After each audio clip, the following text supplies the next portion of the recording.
Rain in Manchester held up Somerset's progress just as the visitors to the Emirates Old Trafford were looking to take full control on the second day of their LV County Championship match with Lancashire. Day one had seen Somerset make 312 for 3, but they were 4 down in the second morning's first over when Alex Barrow was LBW to Glen Chappell, shouldering arms. Just 10 runs had been added overall when the visitors also lost Craig Keyswetter, who received a ball from Kabir Ali which bounced a bit more than most. Keyswetter nicked off on 3. Chappell, as he so often does, was causing a few problems with what was still a fairly new ball. Peter Trigo wasn't always in full control of his shots against the Lancashire captain and coach. Trigo did at least manage to score 19 runs before he was also out with a total on 368 for 6. Batting looked a little more difficult than it had done on day one. Well, that was for all but Alvaro Peterson, who moved on nicely from his overnight score of 109. He reached his 150 midway through the morning session. It had taken him 222 balls to get that far, from which he'd hit 16 boundaries. It was his knock which Somerset had built another big score around.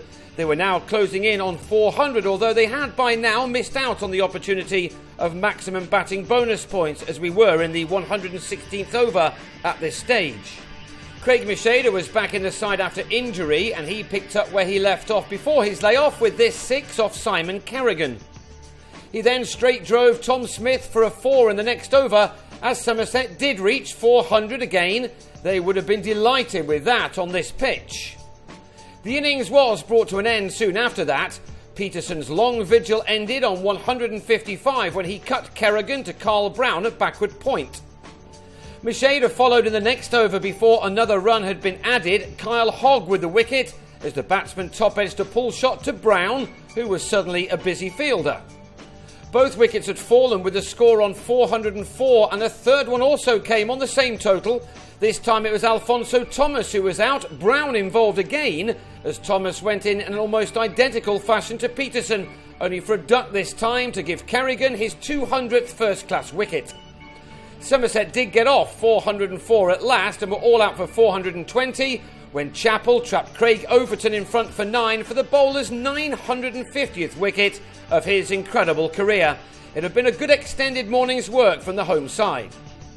They began their reply after the break, but it wasn't a good start. Paul Horton has been out more than once shouldering arms this summer, and it happened to him again as Thomas struck at the start of his second over. Horton was out for a duck, while Andrea Agathangalu had made only 2 when he was bang in front to Trigo, a wicket which left the home side on 5 for 2. With no Lewis Rees in this side, wicketkeeper Alex Davis had been given the opener's role, and he wasn't finding it at all easy against sublime deliveries such as this one from Thomas. Indeed, Davis was fortunate to still be at the crease when the rains arrived, Peterson putting down the opportunity at slip off the terrific Thomas, who was delivering some unplayable stuff. Lancashire would not have minded the interruption from the weather one little bit as they were floundering on 22 for 2. They tried to get back on after tea, but the rain returned and that was that for the day. Somerset will be hoping for better conditions on day 3 as they lead by 398 runs at the halfway stage and are looking very well placed indeed.